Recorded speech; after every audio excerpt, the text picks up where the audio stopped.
Here we go! A divey video for today. And it was SimFT versus Akari Chargers. At for the bias muna tayo, SimFT for the win! Dito nga nagsimula ang kwento ng Adidi.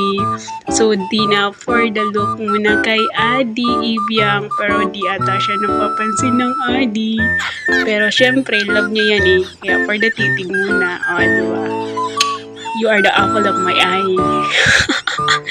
Dina Wong sa kalam. At dito na nga nagsimula ang Jaws of the Lit ng mag-adi. At syempre, mawawala ba naman ang angasan time?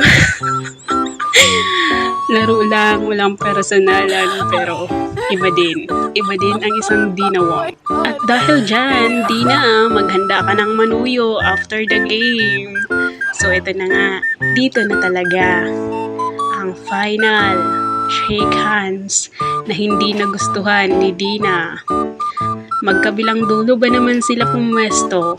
At ayan, tumalikod na ang Ivy pero ang Dina humabol pa, nanakbo pa pero hindi na naabutan ng kanyang adi.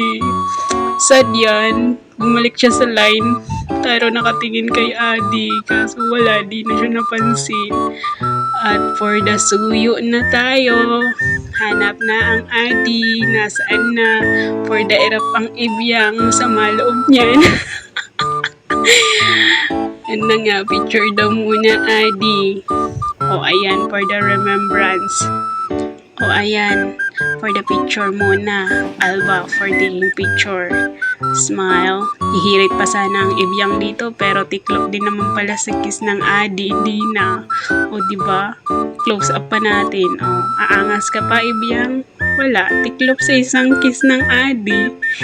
Ulitin pa natin. Sige. Oh, one more time. Ang sweet naman. Tanggal angas ng Ibiang. Hihirit pa sana. Look the face. Oh, isang halik mo lang. Ang cute niya.